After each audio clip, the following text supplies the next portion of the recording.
Now,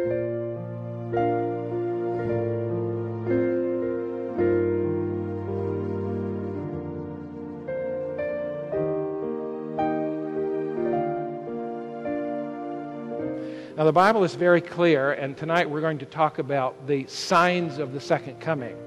You are likely very much aware that there are two elements, as I mentioned last night, that let us know where we are in time. The first one is the great prophetic timeline that we examined last night, and the second one are the signs of the second coming that we will look at tonight. So I actually set up my computer ahead of time, and I hope that we're on the air here with the screen, and I'll see if the brethren can get a signal from me. See if you got the picture up. Who do I look at for that? Oh, there we are. Great. Wonderful. God is good. I don't think Jesus used PowerPoint, but I don't think he had air conditioning either, so you guys can forgive me if I use this. I know you'll understand why I use PowerPoint tonight, because there's an incredible bunch of pictures that will be really interesting for you to see. So we're going to read, first of all, a statement from Acts of the Apostles, page 260, which says, "There are in the world today many who close their eyes to the evidences that Christ has given to warn men of his coming. They seek to quiet all apprehension, while at the same time the signs of the end are rapidly fulfilling, and the world is hastening to the time when the Son of Man shall be revealed in the clouds of heaven." So though most people are, as we talked about last night, deluded, distracted, and so on, and occupied and busy, signs are happening. As a matter of fact, signs are happening so much today that for young people, it just seems like normal life. You understand? It's hardly even to them a sign. So we're going to look at some of them. And I actually had a sermon that I did several years ago called The 7 Unmistakable Signs of the End. And they were unmistakable signs of the end. But this year, my sermon is brand new, and it's 7 completely different ones. Only the last one is the same. How many signs do you think I'm going to tell you about tonight? 7. That's right. So what we're going to do, if you take notes, you're going to get to 7, and that's going to be the last one. But it's very interesting, and the one that you probably would not expect is the signs in the sun, the moon, and the stars. You are likely aware that Matthew 24 and verse 29 says, immediately after the tribulation of those days, the sun will be darkened and so on. All of these things would happen. So I'm going to tell you, we'll look at just 2 interesting quotations from Desire of Ages. And this is page 632. At the close of the great papal persecution, when did that end? 1798.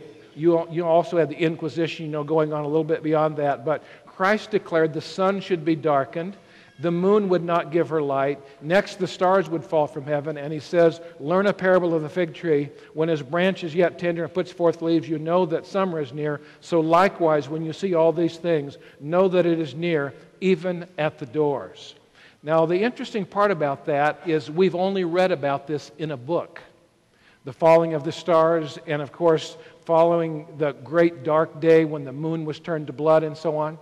Most of us have only read about that. It is very likely that no one here was alive at that time. The point, though, is very clear. They did happen on time. Now, I happen to be a person that believes that God may indeed do those again. I don't know. But he would not have to, because they have already been done. Luke 21, Mark 13, Revelation 6, and of course Matthew 24 talked about signs in the heavens. Most of you have read about it. If you haven't, you can just get on the internet and Google Lisbon earthquake. It was likely the greatest earthquake that was ever to occur on the earth to the present day. November 1, 1755, just as that great time of trouble was ending. The dark day, May 19, 1780. The falling of the stars, November 13, 1833. And you can read more about that in chapters 17 and 18 of The Great Controversy, which the chapters are These Signs Fulfilled. So you'll be able to see that. I'm only telling you about this one because it is history. It has already happened. The second one is false prophets as a sign of the end. Many of you know that Matthew 24, and I'm going to get very specific in these tonight. Matthew 24, Jesus warns about false prophets. 4 times in that one chapter alone, he says, beware, be watchful of false prophets. And then he says, if possible, they will deceive the very elect. That's the camp meeting crowd, isn't it? I mean, if you guys take time off of work and take vacation time to come to camp meeting, who else could be the elect? The devil would like to deceive you as well. This is very important stuff that I'm telling you about here. There was this guy a couple of years ago who claimed that he was the Christ returned. And as typically is the case, there are many people who follow after people like this.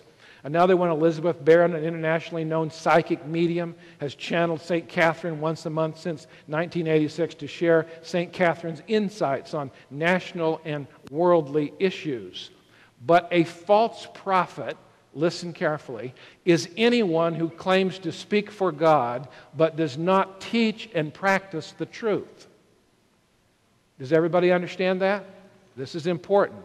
Now, Revelation 16, 13, and 14, we're told in the book of Revelation that something interesting would happen. 3 unclean spirits, like frogs, would come out of the mouth of the beast, the dragon, and the false prophet. What do we think of when we think of the beast, the dragon, and the false prophet? You think of papacy, you think of heathenism, and apostate Protestantism. Isn't that true? That's very amazing. Now listen carefully, because I'm going to ask you a question that you should think about. Would it be appropriate for us to study in prayer meeting the works of an apostate Protestant? You just think about it, and you understand what's going on in the world today, and that will be helpful for you enough. We're going to go really, really fast because this one will take a long time. The third sign is signs in the prophetic and spiritual world. Now, I noted that when the introductions were made tonight, some people are newly involved with the Adventist Church, and there are some people here for a camp meeting for their first time, and it is very likely in a group this size that we have a number of guests. That being the case, I'm going to give you just about a 3-minute prophecy study, because it is only significant what I'm going to show you in the next few minutes if you understand prophecy. So Daniel 2, we don't need to turn there because most of us are very familiar with it. If you're not, take notes. Daniel chapter 2 is an interesting and very amazing chapter where a heathen king named Nebuchadnezzar is given a dream at night. And it is so amazing to him that he wakes up and cannot go back to sleep. So he called his wise guys, the counselors, the wise men, in, and he asked them, I've dreamed this dream and I want to know what it means. You guys know this story. They said, nobody can read your mind. You know, it's really, really amazing. But if you tell us, then we'll tell you. No, I want you to tell me. I can tell you how we know that nobody can read someone else's mind. Kathy, my wife, who travels with me everywhere now, this is interesting what I'm going to tell you. We just shared our 42nd anniversary. So we've bonded like 2 peas in a pod. But I'll sometimes tell her, I'll bet you never guessed what I dreamed last night. She never has one time guessed it. And, you know, who else would better know? Do you understand? You can't get in somebody's head and figure out what they dreamed unless God is with you. And Daniel the prophet, the man of God, as a young man, was called in because he was first notified because they were about to kill him. And he said, don't be hasty, let me ask my God and we'll see. So he was able to not only tell the dream, well, the king what he dreamed, but also the interpretation. And the king dreamed about this great big image, you remember. I showed you a picture of him earlier this week. And he is a head of gold and a breast and thighs, you know, arms and breast of silver, and then the brass and the iron and so on. Well, those things represent, and please listen carefully, the 4 major world empires, Babylon, Medo-Persia, Greece, and Rome, that have affected God's people over the time, of salvation history, if you please. By the way, this is not an Adventist interpretation alone. Early church leaders like Irenaeus, like 325 AD, when they wrote about Daniel 2, they said the big image represents Babylon, Medo-Persia, Greece, and Rome. Is everybody clear about that? Now listen carefully. If you can imagine this, I am old enough to have not used PowerPoint. When I first started speaking in public, we used, if we had any help in seminars, something called overhead transparencies. Anybody remember those things? Well, if you put one on this overhead machine, then you flip on the light and it would reflect out and go up on the screen if the light was bright enough and you could see it. Well, just pretend like you could put Daniel 2 down there. Daniel 2 is the foundation and kind of the pattern of everything else that follows. So Daniel 7, instead of having 4 metals, has 4 beasts. So we're going to go there right now. That's all I'm going to read from Daniel 7. I just want you to see something very interesting. Daniel 7, and this one, remember, the king had the first dream. Here God is giving essentially the same dream to the prophet. And here he says, in the first year, this is Daniel 7, verse 1, the first year of Belshazzar, king of Babylon, Daniel had a dream and visions of his head while on his bed. Then he wrote down the dream, telling the main facts. Now, what beast did he see coming up out of the sea? One was, in verse 3, like a lion. In verse 4, it's like, 4 beasts. The first one in verse 4 is like a lion. Verse 5, one is like a bear. Then the third one was like a leopard. And the fourth one was a dreadful and terrible beast, like nothing he'd ever seen before. And what was unusual about the fourth beast? The most unusual thing is that he had 10 horns, because most animals that have horns have 2 horns. He has 10. So Daniel is focused on those 10 horns, and all of a sudden something amazing happened. One little horn started growing up in the midst of the 10, uprooting 3. Now that in itself is like time-lapse photography that only Walt Disney could do. You understand? But then the little horn got a mouth and started talking. Is that incredible or not? Daniel is focused in on that, and then he gives the characteristics of the little horn, which identify the little horn as the papacy. Now, we don't have time to go into all this. I mean, I have PowerPoint slides that I could show you about this, the 10 characteristics and so on. But all I want you to see is that's what you understand. If you don't understand it, get something like Bible Readings or Great Controversy and read it. Now we're going to Revelation 13, and that's why what I'm telling you about is very, very significant. So if we go over to Revelation 13, this is, I just decided to add this after I saw people were here for the first time.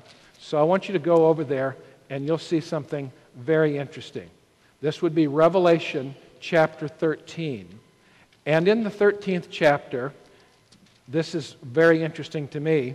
This is John, the author of Revelation.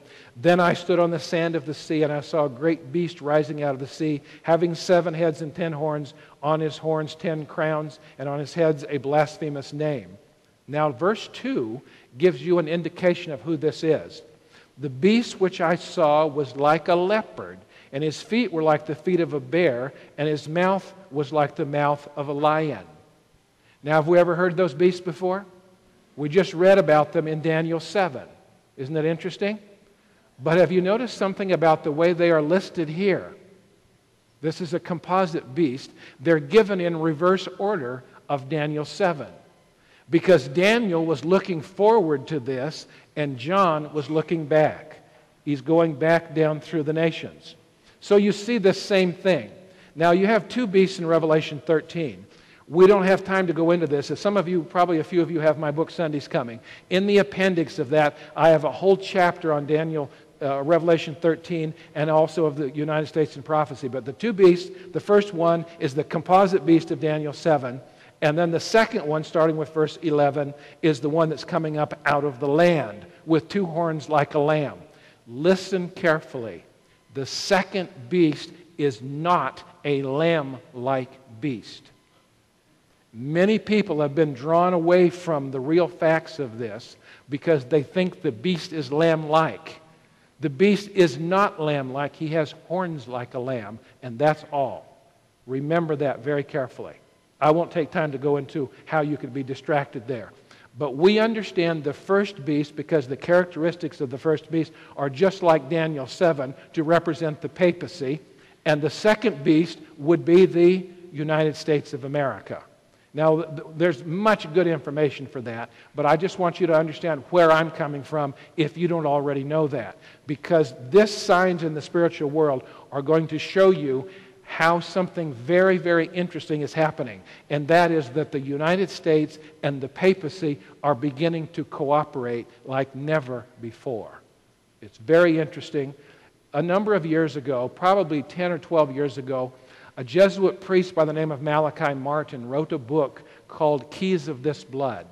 Many of us read the book. It was a big, thick book of about 1,200 pages, small print and no pictures. But you really didn't need to read the whole book to get the gist of it, because if you got the hardback edition, the dust cover on it said, there'll be 3 powers struggling for world dominion. And you remember what they were? Communism, Catholicism, and the capitalist West, or the United States. Now, the real interesting part of that, everybody here has heard about the Holy Alliance between the United States, Ronald Reagan, and the Pope to bring down communism. I mean, there should not be any secret here about that at all. But Malachi Martin said these would fight till one would be on top. And he predicted that would be the Roman Catholic Church. But what he didn't understand, and what we do understand, is that Revelation 13 is not a fight between the United States and Catholicism. It ends up being a cooperative venture. Do you understand? This is pretty interesting stuff. So here we go. The first one is the Roman Catholic. I'm just going to show you signs in the prophetic and the spiritual world. And the first one we're going to look at is the growing Roman Catholic influence in America. When George Bush was president of the United States, some real interesting things happened because he seemed to be very open to the idea of working with church, and especially the Roman Catholic Church. Here is a picture of the Pope with one of the cardinals in the United States, where the president was the official opening speaker of the John Paul II Cultural Center in Washington, D.C. The Roman Catholic Church calls this the American Vatican. It's Washington, D.C., on the campus of Catholic University. And here is the President of the United States cutting the ribbon with a number of cardinals from the United States opening that particular building. Now, when President Bush was elected, the man who was the chairman of the Republican National Committee was this man, Jim Nicholson. He's the one who orchestrated the Republican Party to win the election, the 2000 election. I'm only showing this picture for one reason, and the next one is Jim Nicholson was rewarded by being appointed to be the U.S. ambassador to the Vatican. And I'm only showing this picture when he's introducing himself to the late John Paul II because the Vatican noted that the Holy See has now full diplomatic relations with 172 nations of the 228 recognized as sovereign nations by the United Nations. In other words, 76% of the countries in the world, and I know I'm telling you the truth about this, including every Muslim nation on earth, has full diplomatic relations with the Vatican. Now, this is an amazing thing to understand. Now, I'm going to show you something about the death of John Paul II. Many of you watched the Pope's funeral on television. Do you know why I know that? Because every major network in the world carried the Pope's funeral. Unless you were watching 3ABN, you saw it. Do you understand? I mean, it's a big deal. So you noted that his coat of arms had, in addition to the cross, an M on it, and that M is for Mary. And it's very interesting that during the Pope's funeral, his last will and testament was released by the Vatican, and in it he said to Mary, "I am completely in your hands." Now, this is very interesting because we understand on his casket also the cross and the M for Mary. And Joseph Cardinal Ratzinger, who is now the Pope Benedict XVI, had the eulogy, and he said, "We entrust your dear soul to the Mother of God, your mother, who guided you," and so on. Well, this is an interesting situation because now Mary, or Mariology, is making its way into Protestantism as well.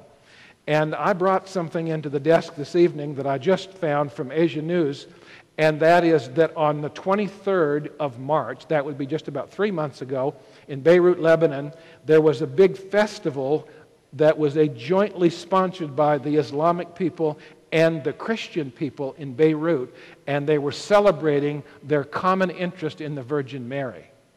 Now, the reason I'm telling you that is because we understand, and I will just tell you, I'm kind of a frank person, and I don't want to be offensive to anyone here, but I will tell you, spiritualism has two constituent elements. The first one is that you believe in conscious existence after death. And the second one is that those people who, after they die with conscious existence, can communicate with people on the earth. Does everybody understand that? Mariology, by definition, is pure spiritualism. And that is the glue that's bringing all this together. Muslim people come to the Fatima shrine in Portugal by the millions every year because they feel that Fatima, the name of one of Muhammad's favorite daughters, and they also talk about Marian in their writings and so on. So it's kind of a very interesting situation. But here on the cover of Christianity Today, which I have on my screen here and you can see now, it's titled The Blessed Evangelical Mary, Why We Shouldn't Ignore Her Any Longer. And now many Protestant churches in America are venerating Mary with statues and so on in their churches. Here's Mary on the cover of Time magazine. Hail Mary. Catholics have long revered her, but now Protestants are finding their own reasons to celebrate the mother of Jesus. A very, very interesting development. Now, this one is not so much church and state, so let's get back to that. The President of the United States, George Bush, presented the Medal of Freedom, which is the highest honor that America can bestow anyone, to John Paul II during his visit to the Vatican in Rome, Italy on June 2004. You remember when the Pope died, it was big world news. The President ordered the flag on the White House to be put down to half-staff to show honor, but he also ordered all American installations worldwide, all of our embassies, all of our ships at sea, all of the federal buildings in Washington and every national building or federal building in our states to fly their flag for half-staff for over a week in honor of the Pope. Now, the real interesting thing about this is there were ceremonies in St. Patrick, in Washington, D.C., in St. Matthew's Cathedral. The President and Mrs. Bush were attending there and so on. The Pope, John Paul II that is, appeared a record 16 times on the cover of Time magazine. Here they all are. This is 15 of them, and I just showed you the other one there, 16 times. It's very interesting. Newsweek, U.S. News, all of them did. Now, I'm going to show you, this is Revelation 13:3. I saw one of his heads, as it were, wounded to death, and deadly wound was healed, and all the world wondered after the beast. When I saw this next picture on the internet on the day of the weekend of the Pope's funeral, it was very amazing to me. Most of you have seen this before because it was on the cover of Liberty magazine. Most of you are likely a little bit aware of the fact that if you see a picture on the internet and you have a mouse, that's the little gadget that runs around the cursor, if you right-click on it, a little box will come up and it says Save As. You understand? Well, when I right-clicked on this picture, because I had never thought I would ever live to see this, it said picture locked or blocked. I couldn't get it. So at my age, I didn't know what else to do. And so I ran down to the IT department in the North American Division. I said to one of the young guys there, I need help quickly. One of you guys come to my office. And I said, I've got a picture on my screen. I want to save it. And one of these young guys in his early 20s, he sat at my desk and just hit about 3 keys and says, you've got it. So I have it. And the interesting part about it, the way it's so neat is that in this case, when Pope John Paul II is lying in state, there are, you can count them, 3 presidents of the United States: George W. Bush, Laura Bush, George Herbert Walker Bush, William Jefferson Clinton, Condoleezza Rice, Andy Card. They're all there. Jimmy Carter also wanted to be there, but because Rome had never had so many people there, they limited the U.S. delegation to a certain number of people because they had to provide housing for them all as well. At any rate, President Bush, this is USA Today, his wife Laura's father, former President Bush, former President Bill Clinton, and so on, knelt in a pew in front of the body, bowing their heads. It was the largest gathering of world leaders in world history. The papers noted that the heads of state not their representative, but the heads of state of more than 100 countries were at the Pope's funeral. Now, this is interesting because never in history had that many heads of state been together in one place, not even the Olympics. Do you understand? This is a big, big deal. More than 2 billion people watched on television. And then, of course, shortly after that, from the papal balcony, the former Joseph Cardinal Ratzinger is introduced as Pope Benedict XVI. Now, because of his personality and his general nature, he is not like John Paul II, quite charismatic. And one of the reasons may be, if you note on the bottom of the picture, for the past 24 years he had led the Congregation for the Doctrine of the Faith, formerly called the Office of the Holy Inquisition, in the Vatican. Now, some interesting things happen. I want to tell you about church and state. You see a map of the United States, colored kind of differently. This picture is 9 years old. It is on the Roman Catholic website called glenmary.org. And it is very interesting to observe, especially if you live in Michigan. And that is that the Roman Catholic Church has stated on their website they have a goal of making the dominant religion in every county in the United States to be Roman Catholic. And those that are the blue color are already dominant Roman Catholic. Very interesting. Now, you understand this can only be done after the census, so next year, 2010, there will be another census, and the map will be updated, and it will look considerably different, as you can imagine. Now, the red section, anybody guess what that is? Southern Baptist. That's the Bible Belt. Very interesting. Okay, just something for you to understand. Oh, by the way, I would just tell you, I happen to be in a position to know that there are many Hispanic people up on the border, the northern border of the United States in Washington, Idaho, and Montana. And these people have immigrated legally or otherwise into the United States, and you would ask them, you guys are used to living down where it's real cold. Why are you way up here? You know what the answer is? The church paid our way up here. The real interesting situation because of that goal of spreading it out all over the United States. Now I'm going to show you some changes in the U.S. Supreme Court, which are very, very interesting. This particular picture is not really a good quality picture, but it's a picture I took off the internet of our President Barack Obama and Michelle Obama there at the inauguration just a few months ago. Now the interesting thing is that Barack Obama wanted to use the Lincoln Bible to put his hand on for the oath of office. Many of you remember that. He had talked a lot about it. The Lincoln Bible was 148 years old at that point because it was 1861 when Lincoln took his first inauguration and had his hand on that Bible.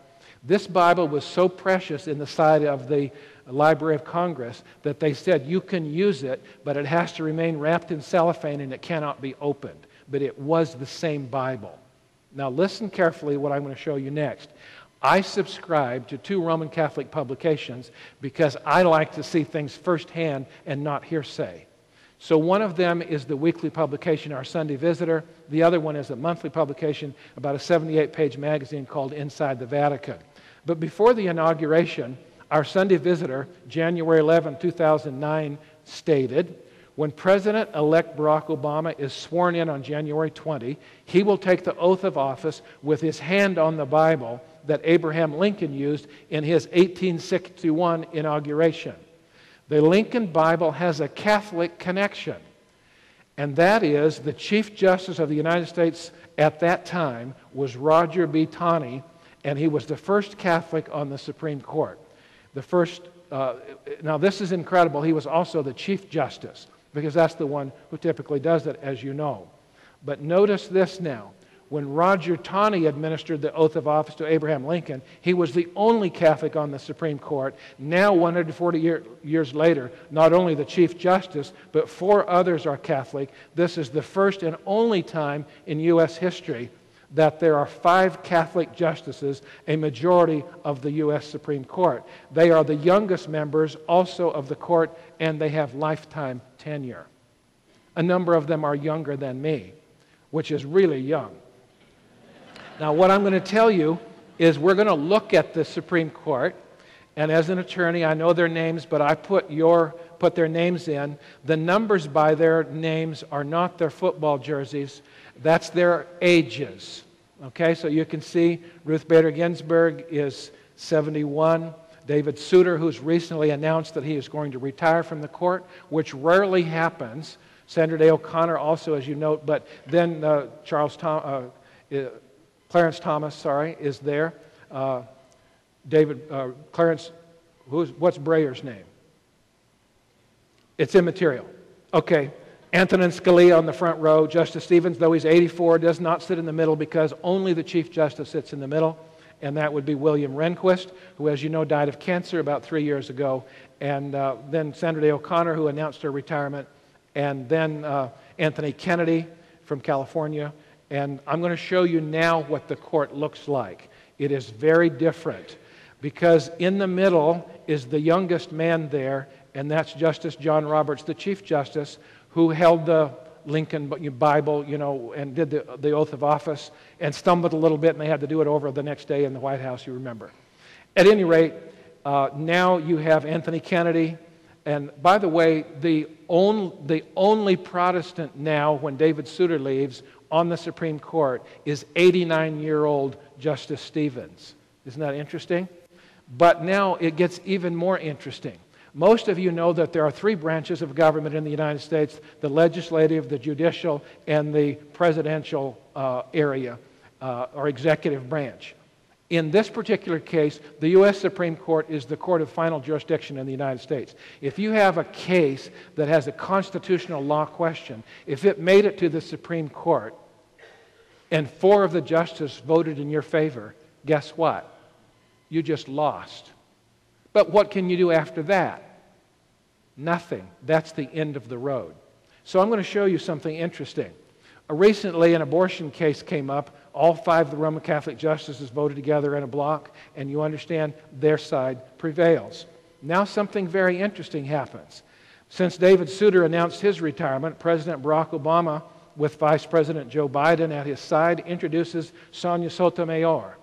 Now this is interesting because if she is confirmed, and it is almost 100% that she will, unless there's some skeleton in the closet that comes out this next month on July 13 when they start the Senate hearings, because of her compelling life story, because of her education, Ivy League education, and her experience on the Federal District Court of the 2nd District, something interesting.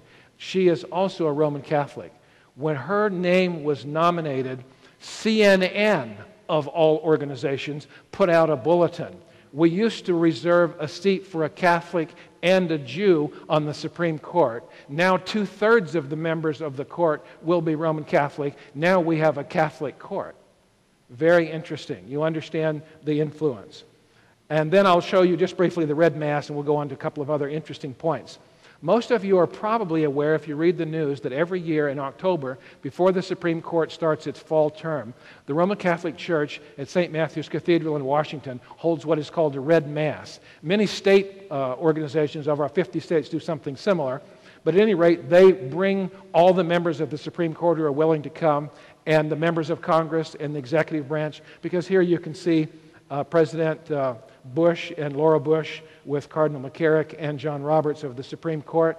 And if you look very far up at the back on the left of the picture, there's Condoleezza Rice.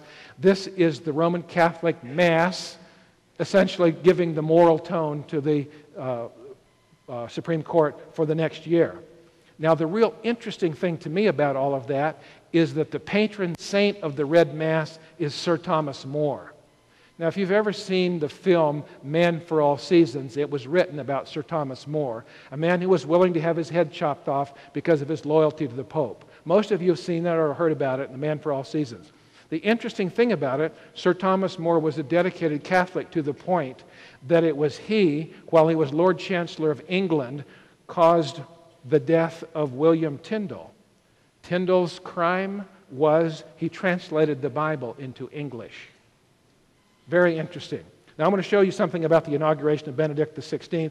Probably most of you are not aware of this. When Benedict was inaugurated as Pope, President Bush was still the president, and so he sent his brother Jeb Bush to head up a delegation of 21 members of the U.S. House of Representatives and a number of other people, including at that time Lieutenant Governor Michael Steele, who was the Lieutenant Governor of the state of Maryland, where I live. Why do you think he would tap his brother Jeb for such a job as this? because it's very interesting. In 1994, Jeb Bush lost the election to be governor of the state of Florida to one Lawton Childs. And it was very devastating to him. And he was told that if you want to get high office in this country, you must have the support of the Roman Catholic Church. So on Easter Sunday of 1995, he converted to Catholicism. So he is a Roman Catholic. And it's very interesting also. I want to show you one of the other people who went is the current chairman of the Republican National Committee. Now, it's very, very interesting. I'm going to show you 2 or 3 very interesting things right here. Michael Steele is the 63rd chairman of the Republican National Committee, and he was confirmed to that position on January 30 of this year. What you may not know is that he is a Roman Catholic who spent 3 years as a seminarian at the Augustinian Friars Seminary at Villanova University. But just before taking his vows to become a priest, he instead was accepted into the Jesuit-run Georgetown University Law School in Washington, D.C. He is now the leader of the Republican Party in the United States. And you're going to see in a minute how the Republicans are becoming Catholic so that they can be elected to office in the United States. I'll show you, but first of all, the first family visit with the Pope in the Vatican. This is a very interesting thing. When George Bush was still president, Laura and her daughter Barbara went to Europe, and they stopped by the Vatican to see the current Pope, Benedict XVI. And when these kind of visits take place, they always exchange gifts. The Bushes gave him a silver bowl, and he gave Laura Bush and Barbara, her daughter, each a rosary. Now, this is going to come in kind of handy in just a few minutes, but what would Methodist women need with rosaries? Do you understand? So later on that same month, the president went there to meet with his wife and daughter and do a little, diplomatic stuff over there. But the president gave the Pope this walking stick that you can see in the picture. It's interesting because it was carved on a single piece of wood by a homeless man in Houston, Texas, and what he carved on there is the 10 Commandments. And the one in the picture, you can see a 4, remember the Sabbath to keep it holy. Isn't that incredible? It's right there. Pretty amazing. And then, of course, Benedict visited the President of the United States. Now, this is something very interesting. Living in the D.C. area does have certain perks about it because we have, as local news, what's happening in the district. So you know that when the Pope emerged from Shepherd 1 at Andrews Air Force Base, something unusual happened, something unprecedented happened, something that had never happened before. Now, I've already shown you one picture where 3 presidents went to the Pope's funeral. This was unprecedented because never before in history had any president ever gone to any papal funeral, and in this case, there were 3 of them there. But in this case, the typical protocol is for the embassy of the Vatican to send out a limo to Andrews Air Force Base and pick up the Pope and bring him in to be refreshed and all of that. And then later, if he's going to visit the president, he will come by or the president will visit him somewhere. But in this particular case, unprecedented, the president and Mrs. Bush went to greet the Pope right at Andrews Air Force Base. And their daughter Jenna also was there. He came back and spent the entire day on April 16 of this past year at the White House. It's the longest visit ever, and it was the most elaborate welcome. Listen carefully. I know I'm telling you the truth about this. It was the most elaborate welcome at the White House to anyone who has ever visited there, including Queen Elizabeth II. It's very amazing, and I'll just show you a few things. These are just, I'm going to go through them very quickly, some pictures. Here is President and Mrs. Bush introducing the Pope to Nancy Pelosi, the Speaker of the House of Representatives. She's not just shaking his hand, she's going to kiss his ring. Very interesting. This is not a religious service. You understand, this is a state visit. And of course her husband Paul looks on. Condoleezza Rice is there as well. You can see, the dignitaries who were there. 13,500 people came to the White House. The largest group ever to be assembled there. When Queen Elizabeth came a number of years before, 8,000 was the record at her time. Very, very interesting. And the people there were all given papal flags and little American flags, waving them. The cardinals were there, the Knights of Columbus were there, and the various bands were there. And of course, since it was the Pope's birthday, they sang happy birthday to him, and so on. I'm just going to go really quickly through some of these so that you can see them. And then once inside, they gave the Pope a birthday party. So the White House chef prepared this big cake, and it's kind of an interesting thing. Then they had the photo ops in the Oval Office and so on. In this particular case, no one knows who took this picture. I'm sure the guy who did knows, but it's been circulating around the internet because the Pope is here having prayer with the Bushes in the Oval Office in the West Wing of the White House before leaving there. And then he got the real treatment because he was escorted in the Pope-mobile with the United States special black Suburbans, about 6 of them in front and 6 behind, with the guys who ride on the running boards, under the Secret Service guys, all through the city of Washington, D.C. Very interesting. And the Pope also visited New York, talked with Mayor Michael Bloomberg, and went to also the Ground Zero to have a special service, met with the United Nations with Ban Ki-moon, and then, of course, spoke at the United Nations. Now, interesting things happen after that. And I want to show you now something that is very amazing, and some of what I'm going to show you now you've probably not heard of before. But in addition to the orders of the Roman Catholic Church, like the Franciscans and the Jesuits and so on, there is an organization that is not an order, but is a private prelature of the Pope called Opus Dei. And Opus Dei has as its goal to proselytize among the elites of society and government. And the reason that they do that is their goal is, if you win the king, you win the country. So I'm going to show you some of the work of Opus Dei. This is not one of them that I'm aware of, but right after leaving office, former British Prime Minister Tony Blair converted to Catholicism. Now here comes something interesting. I want you to only see the reference, Prophets and Kings 188. Many a star that we have admired for its brilliance will then go out in darkness. And I'm going to show you this picture because it's very sad to me personally. I know David Pendleton. I've talked with him. I've exchanged emails. I've shaken his hand. I've been with him in meetings. David Pendleton was a Seventh-day Adventist minister who was one of the representatives of the state government in Hawaii. But this past March 23, Easter Sunday, he converted to Roman Catholicism. It is a very, very interesting story indeed. But I want you to understand what the church said after his conversion. And this is from Pam Aki, who teaches the rite of Christian initiation for adults at the St. John Vianney Catholic Parish in Kailua, Hawaii. We are very pleased to have him. He is a bright light in our community. A very interesting story indeed. Now, shortly after the Pope visited the United States, within 30 days, the President went over to the Vatican again to meet with the Pope. But in this case, another unprecedented thing, visitors rarely get to visit the Vatican gardens. But the Pope took the President to the Vatican gardens, and with the walk through the gardens, followed by a recital by the Sistine Chapel choir, and then they exchanged presents and so on, as they typically do. But here is the highlight picture. He was invited to this meeting in the Tower of St. John in the Vatican Gardens. The London Telegraph, June 13, 2008, that would be about 1 year ago. George W. Bush and Pope Benedict held an intimate meeting in Rome as rumors mounted in Italy that the President may follow in Tony Blair's footsteps and convert to Catholicism. Of course, his brother had already done that, and so on. This is not something that has happened to my knowledge, but something that could happen based on that intimate relationship. I'm going to talk to you just briefly about Opus Dei. I won't say too much about this particular picture, but this man is, Opus Dei, as I said, is not an order of the Catholic Church, but a personal prelature of the Pope, and has as one of its main goals to proselytize among the elite of society and government.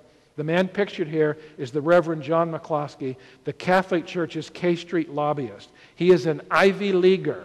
In other words, you wouldn't suspect that he's doing what he's doing. He graduated from Columbia University and is a former Wall Streeter who worked at Citibank and Merrill Lynch. But his job now is to proselytize among the leaders of government. And the first person that he won is U.S. Senator Sam Brownback from Kansas. He went to the United States Senate as a United Methodist, and he was converted by John McCloskey and joined the Roman Catholic Church on June 27, 2004. A very interesting one. Here's one you may not be aware of. Newt Gingrich, former Speaker of the U.S. House of Representatives, a former Baptist, converted to Roman Catholicism on March 29 of this year. That means 3 months ago. It was hardly even in the news. But the news stated he may be doing this in hopes to run for political office again. Now remember, this is Republican, and you also have the Michael Steele, who's the chairman of the Republican National Committee, who is also Roman Catholic. Many of you know, if you keep up with the news, that Bobby Jindal, who actually talked after President Obama did his inaugural address, you remember?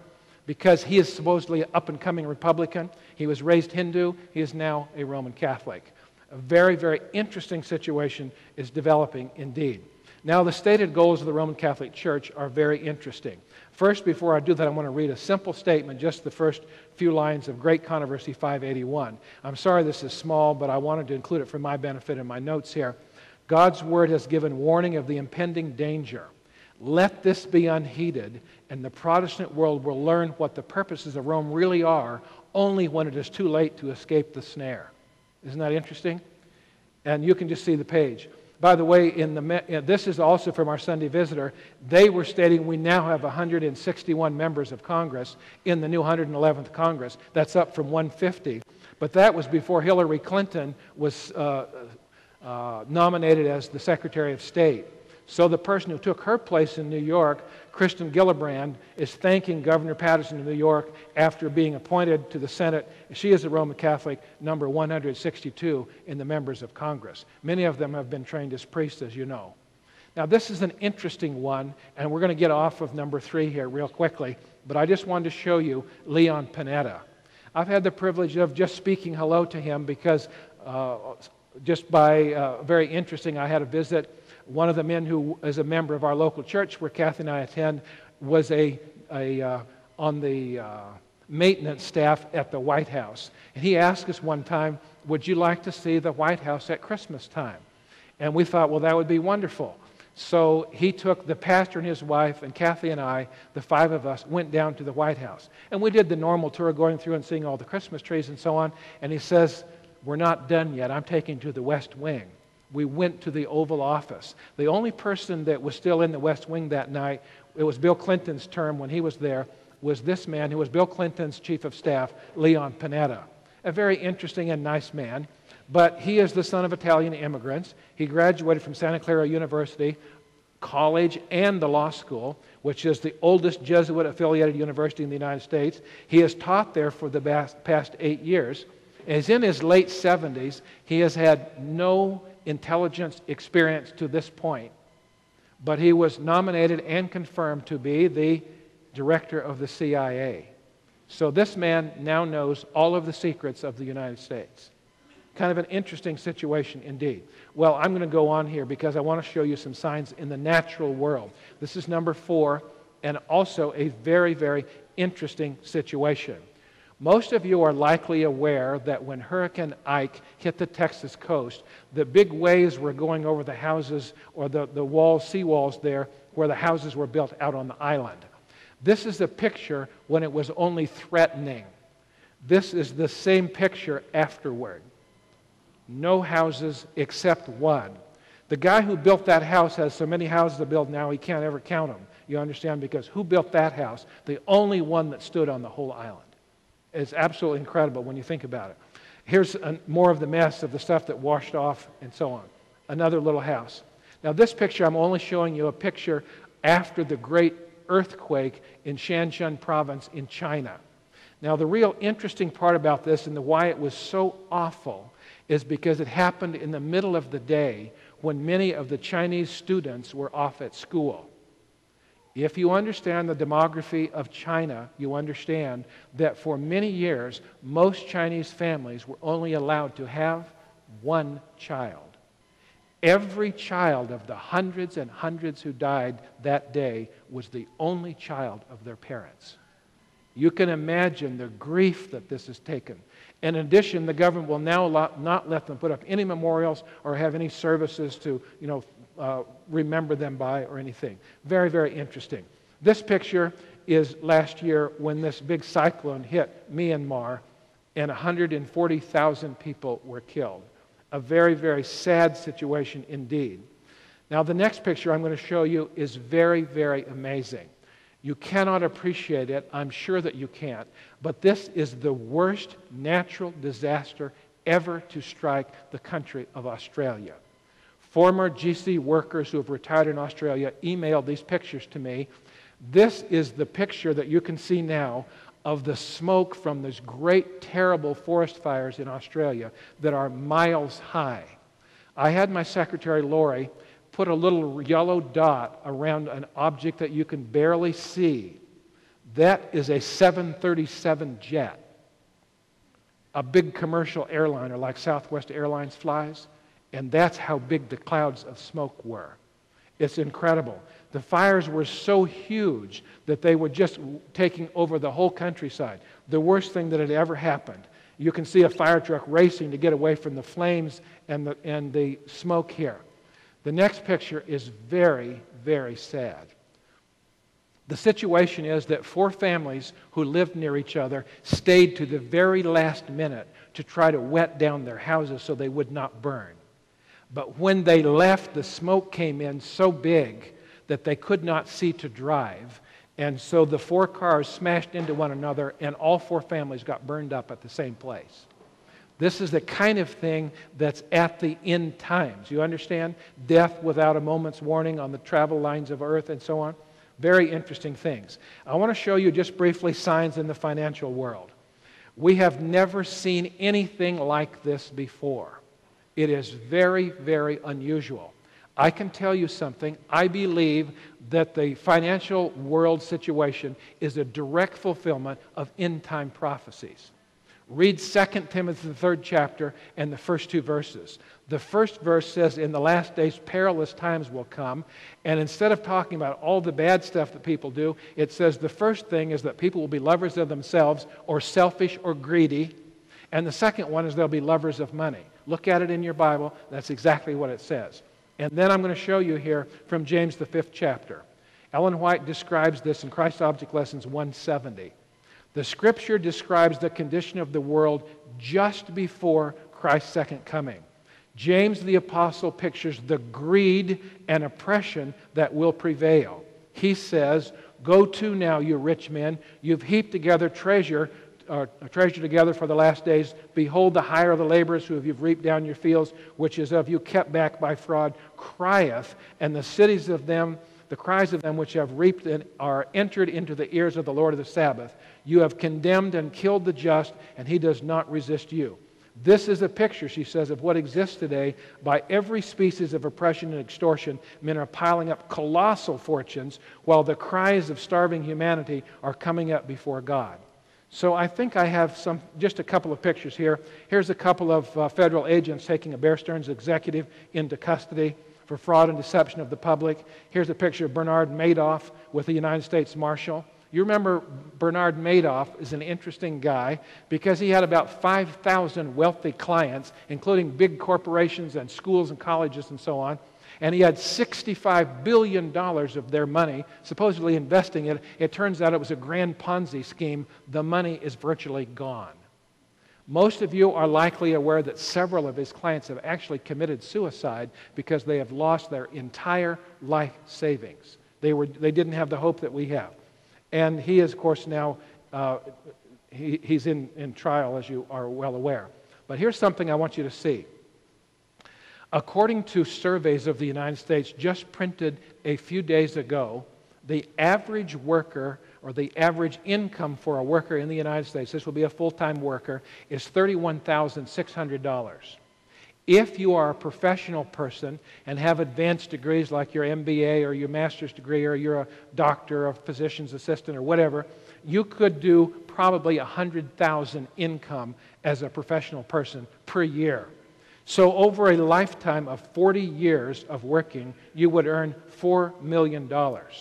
But recently, within the last year, several Wall Street executives got $40 million in an annual bonus, which is 10 times the lifetime income of a professional person that they got in 1 year. Something is wrong with that picture. This is a sign of the end. Just recently, I mean, it's just like a week ago, it was brought up that the chairman of Occidental Petroleum, his salary, $1.5 million, but his bonuses and stock options and so on last year, $59 million in 1 year. Something is wrong. Do you understand? Things are just coming unglued, and it's because of greed, as the Bible says. When the Savior pointed out to his followers the signs of his return, he foretold the state of backsliding that would exist just prior to his second advent. There would be, as in the days of Noah, the activity and the stir of worldly business and pleasure-seeking, buying, selling, planting, building, marrying, and giving in marriage with forgetfulness of God and the future life. The sixth point we're going to look at is signs in the moral realm. Now, there is such a thing as ethics and morality, but what we see today is a societal decline. Corrupt government leaders. For example, when President Barack Obama was trying to put together his cabinet, at least 4 of the potential nominees, including the man who is currently our treasurer, were behind on their taxes. Is that true? You understand where we are. These are business people that make good incomes and should know better and should be good citizens for all of us. But greed and fraudulent business practices, violence and immorality on television, crime out of control, selfishness abounds. And most of you are aware that gay marriage is now legal in 4 states, Massachusetts, Connecticut, Iowa, and Vermont. Now, the real interesting thing about all of this is I'm going to show you, at least I'll tell you about it. You can look at it yourself on the White House website. But we are right now living in the month of June 2009, and our President Barack Obama has declared the month of June the National Lesbian, Gay, Bisexual, and Transsexual Pride Month. Now, the President of the United States has made this proclamation, and I'm holding a color photocopy of it. Well, I printed off on my color printer right off the White House website. Very, very interesting. And he says, my administration, there's many paragraphs, there's about 7 paragraphs, but my administration has partnered with the lesbian, gay, bisexual, and transsexual community to advance a wide range of initiatives. At the international level, I have joined efforts at the United Nations to decriminalize homosexuality or sodomy around the world. This is welcome to the end times, my friends. This is the kind of thing that we're seeing. Now, it would be one thing if this organization themselves stated this as the national month, but we have the President of the United States saying that and posting it on the website of the White House. Abortion, now more than 50 million fetuses have been killed in the United States since 1973, the Roe v. Wade U.S. Supreme Court decision. Now, this is really incredible when you think about the fact, and did you hear what I said? The fact that more than 90% of these 50 million fetuses were normal, healthy fetuses, and more than 90% of the women were normal, healthy women. It was just an immoral method of birth control. Very interesting situation. And of course, it's been in the news big time recently that young people with their little cell phones are sexting, that is, sending lewd pictures of themselves and others via phone all over the world and getting on the internet. Some young women who did never intend that to happen have committed suicide as a result, as you are likely aware. Craigslist, which is a place where people sold their junk and other stuff, has now become the major site for prostitution in America. Mass murder suicides. Just recently, 2 different times in 1 week, a man in Frederick, Maryland, killed himself, his wife, and his 3 children. And then in Baltimore, a man whose daughter was in the Johns Hopkins University, they came down from New Jersey to visit her, husband and wife, and the sister, the little sister of the college girl. They rented a room for the weekend, and when the older girl came to visit them, the father shot all 3 of them and then himself. We're talking about unusual, crazy stuff people are doing. You would never think that parents who should die for their kids would actually kill their own children. Unusual things. And much of this is brought on by financial depression, as you can understand. Very interesting things. And then, of course, fraud and deception of senior citizens. Well, now we come to the good news. And that is, do you know, Matthew 24:14 says the gospel will be preached. God does not say, when you get the gospel preached, then I'll come back. He just says it's going to get done. And I'm going to show you something very, very interesting. This is it. This gospel of the kingdom will be preached in all the world as a witness to all nations, and then the end will come. And so we have things like the Hope Channel, which is going in major places around the world, and as you are likely aware now on DirecTV, which is millions of homes in the United States, 3ABN. I've had a program on 3ABN for some time, and everywhere I go on the earth, and I don't travel that much outside the U.S., but just 2 or 3 times a year. But I mean, I've been to South Africa, to New Guinea, to Norway, all over. Every time that we come to the church, people say, I've seen you on 3ABN. Do you understand that 3ABN, if you have the proper equipment, you can reach it anywhere on earth? And one of my favorites, of course, and those of you that get the Adventist Review have seen my picture, Kathy and I, on the back of the review, where we're holding up the torch for Adventist World Radio, which Adventist World Radio is doing a great work in what we call the 1040 window. In other words, they're speaking in there in the languages of the people in that great area where there are the fewest Seventh-day Adventists in the world. And they're even printing or putting out radio programs in the Arabic language into Muslim countries and so on. Very, very interesting work indeed. Now, we don't usually have this as one of the signs of the end, but I want you to show you something amazing. I actually sold books for 2 years when I was in college, and literature evangelism is still very dear to me. And the 2008 report is that there are 43,000 literature evangelists worldwide, $135 million in sales. But let's just jump down to the bottom. Last year, they had 55,000 baptisms just from literature evangelists. To me, this is amazing to see. I'll show you another interesting thing. There are many other groups and individuals that work for God. It Is Written Television, Voice of Prophecy, Lavos, Amazing Facts, Gospel Outreach, Share Him, Maranatha, ASI, supporting ministries like OCI's organizations, and many individual lay people are working together. Awesome things are happening. Even people on the campgrounds here have been telling me what they're planning to do for God, and it's very exciting. Here's something very interesting. A few weeks ago, Kathy and I were invited to speak and do our finance seminar at the church at Dodge Center, Minnesota. So while we were up there, we got a tour of the place where they make the one-day church. There are 100,000 Seventh-day Adventist congregations. This is not people now, but 100,000 congregations without a church building. We require 4,000 new congregations each year. So ASI and Maranatha have jointly sponsored the one-day church. Have you guys seen pictures of the one-day church? You understand what I'm talking about. It's essentially a galvanized steel frame and a roof on it, but that can be erected in one day, and then the people, wherever the church is built, use local materials, whether it's brick or bamboo or whatever, to make the walls on it. But it will seat up to 150 people. The total cost is about $3,000 US, and by March of this year, already 1,000 of those churches have been manufactured and put in containers and shipped overseas to be built in places. It's very, very awesome. And the reason this is so important is because the Seventh-day Adventist Church is baptizing about 3,000 people every day of the week. This means that typically Sabbath, 21,000 new members every Sabbath. We really cannot build churches fast enough to provide for these people to have a church. And so many of them are joining together to build churches, and we're hoping that awesome things will continue to happen on their behalf. Now, I will tell you, Jesus told us that we should take the message to every kindred and nation. The Seventh-day Adventist Church, though relatively small, some 16 million of us, is working together worldwide to do something by the grace of Almighty God and the power of God and His Holy Spirit that is incredible.